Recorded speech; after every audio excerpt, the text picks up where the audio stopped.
जय श्री कृष्ण।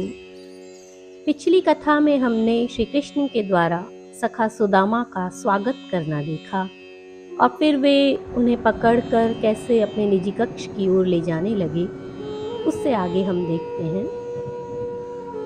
महारानी रुक्मणी को पूर्व संदेश दिए बिना ही सीधे ले आए उन्हें कक्ष में। रुक्मणी जी एकदम खड़ी हो गईं कि यह क्या हुआ, ये कौन है जिनके गले में बांह डालकर द्वारिकेश सीधे उनके कक्ष में ले आए हैं। श्री कृष्ण रुक्मणी जी से कहते हैं, रुक्मणी, ये मेरे गुरुकुल का मित्र है सुदामा, तुम जल्दी से इसके लिए भोजन की व्यवस्था करो, मैं इसे स्नान करा देता हूँ। जी, मैं तुरंत जाती हूँ, आप भोजनशाला में आइए। नहीं, बहुत थका हुआ है ये, यहीं भोजन लगा दो। ठीक है।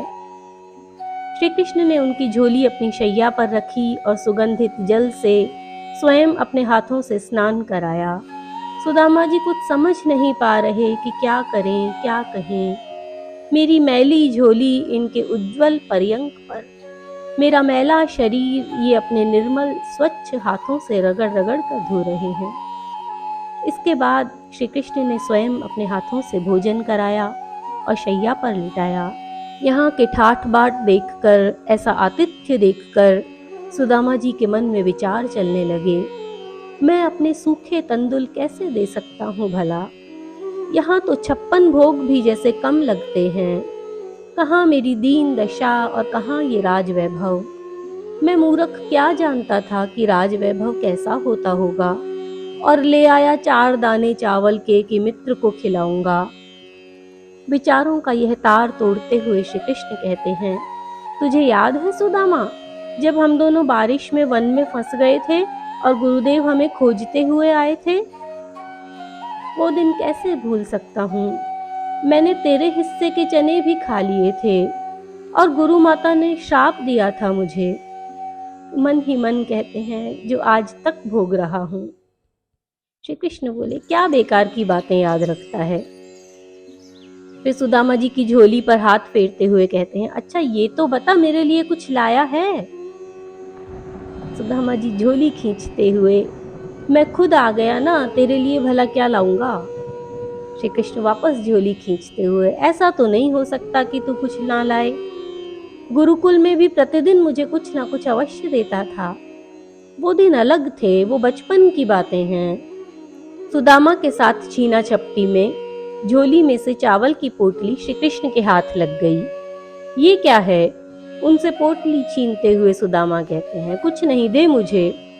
अरे वाह, मेरे लिए चावल लाया है, और कैसा कंजूस है, देता भी नहीं, साथ लेकर जाएगा क्या।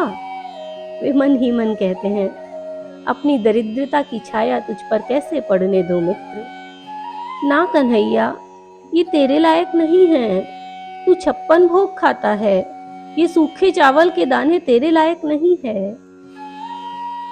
मैं 56 भोग नहीं खाता सुदामा, मुझे प्यार से जो भी खिलाते हो वो ही खा लेता हूँ, फिर चाहे वो 56 भोग हो या सूखी रोटी। प्रतिदिन तू प्यार से मुझे जो भी अर्पित करता था, उस हर कण का स्वाद अभी तक याद है मुझे। सुदामा जी की तरफ आंखों में चमक लिए देखते हुए कहते हैं, उस चावल के आधे दाने का भी। सुदामा जी की आंखें छलछला आईं और श्री कृष्ण मुट्ठी भर कर चावल खाने लगे। फिर और खाने लगे तो रुक्मणी जी ने आकर हाथ पकड़ लिया। कुछ हमें भी तो दो, आप इतने प्यार से सारा खा लेंगे तो हमारे लिए तो कुछ बचेगा ही नहीं, हम कहाँ जाएंगे। वे उनके हाथ से लेकर खाने लगी जैसा किसी ने बहुत अच्छा कहा है। तीसरी मुट्ठी में देने लगे जो, वैकुंठ को लक्ष्मी ने रोक लिया है। अपना निवास भी दान में दे रहा, कैसा दानी ये मेरा पिया है। अपना निवास भी दान में दे रहा, कैसा दानी ये मेरा पिया है। फिर कुछ दिन सुदामा जी वहां रहे और जब जाने का समय आया तो ना कदम आगे बढ़ पा रहे हैं ना रुक पा रहे हैं। इन्हें छोड़कर जाऊं कैसे और रुकूं तो रुकूं कैसे। घर जाकर सभी को संभालना भी तो है। और मेरी छोड़ो, इस कृष्ण को तो संभालना है औरों को भी। आखिर रोते हुए गले लगकर वे विदा हुए।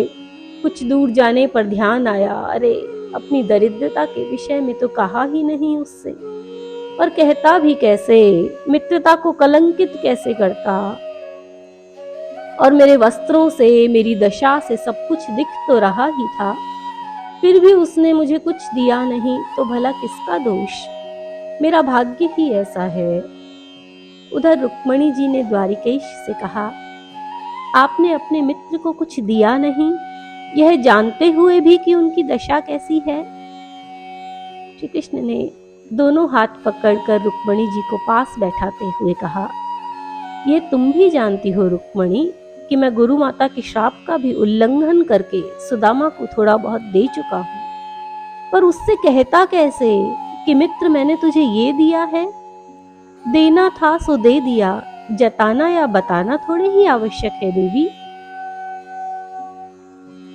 रुक्मणी जी उन्हें प्रणाम करते हुए कहती हैं, मैं आपकी मित्रता को प्रणाम करती हूँ। बहुत सारे विचारों से जूझते हुए जब सुदामा जी ने गांव पहुंचकर सब कुछ देखा तो अभिभूत हो गए, रोने लगे। रोते हुए बोले, मैं तुझे कुछ नहीं दे पाया रे कृष्ण, और तूने मुझे सब कुछ दे दिया। इस मित्रता से तुझे क्या मिला? ये मेरी दीन दशा जो तुझ पर बोझ बनी, और मैंने तो तेरे लिए गलत भी सोचा। मुझे क्षमा कर दे मेरे मित्र, क्षमा कर दे। जीव भला भगवान की कृपा दया का अनुमान अपनी तुच्छ बुद्धि से कहाँ लगा सकता है। जमीन पर सिर रख कर कहते हैं, क्षमा कर दे मुझे।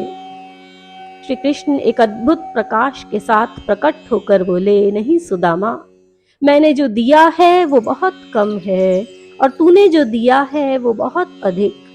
मेरे पास जितना है मैंने उसका एक अंश तक नहीं दिया, और तूने अपना सब कुछ मुझे दे दिया। अपनी हर सांस में मुझे याद किया है, अपना जीवन दिया है, अपनी आस्था, अपना विश्वास, अपनी श्रद्धा दी है। कृष्ण कृष्ण करते जीवन तूने गुजारा है मित्र, मैंने सुदामा सुदामा करते हुए नहीं गुजारा। मुझसे कहीं अधिक धनवान तू है, तेरे पास अनमोल पूंजी है। बोलो भक्त सुदामा की जय, बोलो द्वारिकाधीश कृष्ण कन्हैया की जय।